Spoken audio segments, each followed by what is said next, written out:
अरे आपाजान, इस तरह आप क्यों बोलते हैं? आपको अल्लाह ने क्या कम किया है? शादो आबाद घर है, बेटे की भी अच्छी नौकरी है और चांद जैसी खिदमतगुजार बहू है, और क्या चाहिए आपको?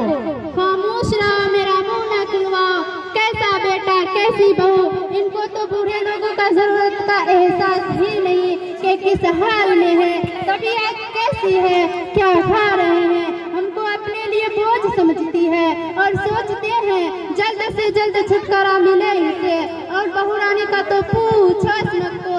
नवाबजादे की सुबह 9 बजे होती है, न घर की सफाई, न नाश्ता, न चाय, सब घर के बड़े लोगों के सिखाने से आता है। लगता है इसे कुछ भी सिखाया नहीं गया। और क्या बताऊं बहना, जब उसके माई के घर से कोई भी आता है तो उनकी देखभाल में बिछी जाती। जब हमारा कोई आता है तो बिल्कुल ही परवाह नहीं, नाटक शुरू हो जाते हैं। कभी सर में दर्द, कभी पैर में दर्द, कभी यहाँ दर्द, कभी वहाँ दर्द। खाने का हाल तो पूछो मत को। चाय बनाएगी जिनका आली अम्मा की रात, दाल ऐसी तला हुआ भटूरा पानी, चावल ऐसी जो खाए पेट में दर्द हो जाए। और हर 2 दिन के बाद माई की याद आ जाती है और जाके माँ के पल्लू से बन जाती है और आने का नामिश नहीं लेती। अरे आपाजान, आपकी बहू इतना सब करती, आप कुछ बोलती क्यों नहीं? अरे बहन, मैं तो बोलते बोलते तंग आ चुकी हूँ, कुछ बोलना मुश्किल हो गया है।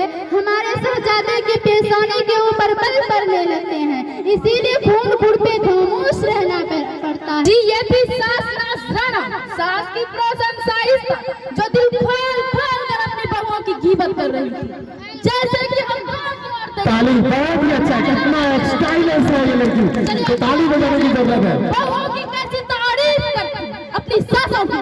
जी हजरात, क्या आता है, ताली तो चाहिए, इसमें जोरदार ताली चाहिए था।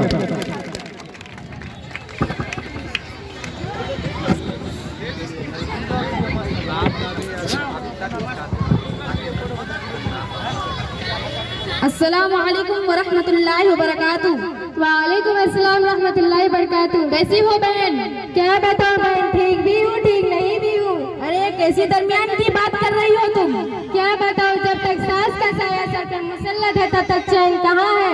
अरे बुशरा, तुम कितनी खुशकिस्मत हो, तुम्हारे सर पर सास का साया है। ताहिरा, क्या खुशकिस्मती की रट लगा रखी हो। भला वो भी कैसे चैन से रह सकती जिसकी मेरी जैसी सास हो। एक बात पूछूं? हाँ पूछो। अवगन की तारीख में सबसे खुशकिस्मती औरत कौन, तुम्हें मालूम? नहीं मालूम। वो सारे इंसानों की माँ हज़रत हव्वा अलैहिस्सलाम।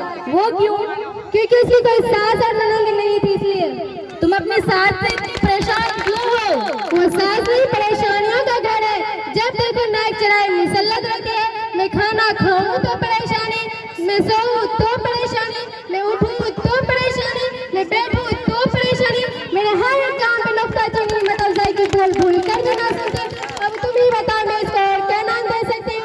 मेरा चलता आता छोड़ो, तुम अपना सुनाओ। क्या बताऊं, मुझे तो जरा भी चैन नहीं मिलता। तलाकशुदा ननद है, दिन और रात मेरा सर पका रखा है। मैं बांदी बन गई हूँ, उसकी भी खिदमत करो और उसके बच्चों की भी खिदमत करो। नखरे अलग से उठाओ, ये अच्छा नहीं, वो अच्छा नहीं, हर वक्त ताने सुनने को मिलता है। डबल खाना बनाना पड़ता है। अभी मैं नाश्ता बनाने में लगी ही रहती हूँ कि अभी मेरा खत्म भी नहीं होता। ननद और उसके बच्चे सारा बना बनाया खाना साफ कर चुके होते हैं। अगर मुझे खाना खाना हो तो फिर बनाना पड़ता है या बचा खुचाई में हिस्से में आता है। और मैं ये सोचती हूँ कि मेरे सर से मुसीबत कब जाएगी। अरे बुशरा, मैं तो पूछना ही भूल गई, ये कौन है? ये उम्मी सलमा आंटी है, मुंबई से आई है। 2-3 दिन के लिए यहाँ रुक रही है। दिन के बारे में बहुत अच्छी मालूमात रखती है, पढ़ी लिखी बहन है।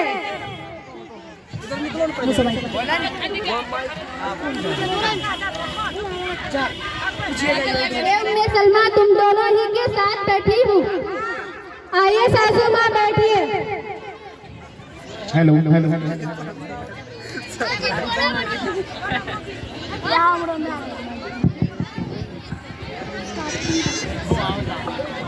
का आवाज दीजिए, उधर हॉर्न का आवाज नहीं है। माफ करना आंटी, हमने ध्यान नहीं दिया। कोई बात नहीं,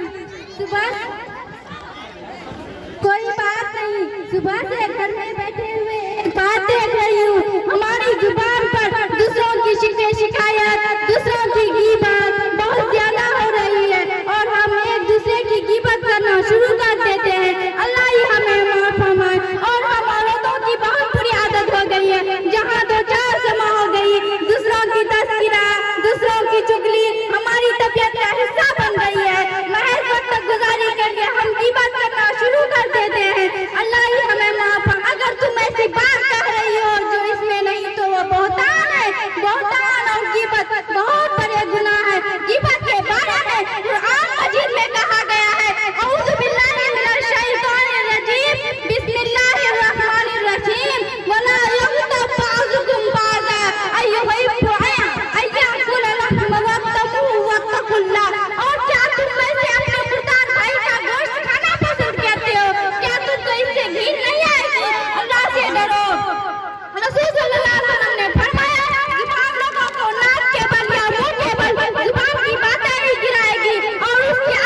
लोगों के पीठ पीछे बुरा भला का है, अब हम क्या करें? सबसे पहले अल्लाह से तौबा करो, जिसकी आपने गिबत की थी, फिर उससे माफी मांगो। अरे बेटा, मुझे भी माफ कर दो, मैं भी तुम्हारे पीठ पीछे बहुत बुरा भला कहा था। सासू माँ, हमें भी माफ कर दीजिए, हमने तो भी आपके पीठ पीछे बहुत से बुरा भला कहा है। हमें भी माफ कर दो आंटी। अरे उम्मे सलमा आंटी, मुझे भी माफ कर दिए, मैं भी बहुत गलती की है।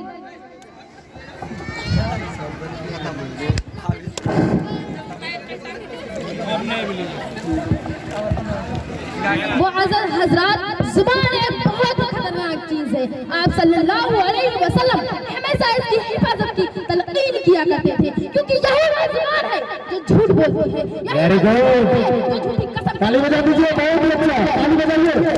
यही वो जुबान है जो एक दूसरे के बीच दुश्मनी पैदा करती है। यही वो जुबान है जो एक दूसरे के बीच दुश्मनी पैदा करती है।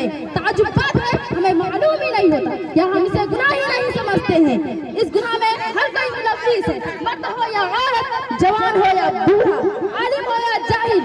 इसलिए इस गुनाह में से यही सबक मिलता है कि हम बिना वजह किसी के बहकावे में आकर किसी की गीबत ना करेंगे, अपनी आखिरत को बर्बाद ना करेंगे। इंशाअल्लाह आप किसी की गीबत ना कीजिएगा।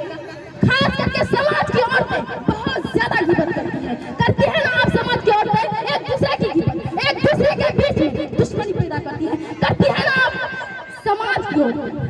प्लीज, बहुत ही बढ़िया, बहुत ही अच्छा, ताली बजा दिए। कितनी अच्छी अंदाज में आपके सामने ये लोग इतना अच्छा परफॉर्मेंस किया, इसमें तो ताली जोरदार बजना चाहिए। ये डबल ताली बजना चाहिए इसके लिए, डबल ताली, बहुत अच्छा। एक से एक उत्तर है यहाँ पे। इसी के साथ हमें एक बच्चा का नाम या नजर है, ये बच्चा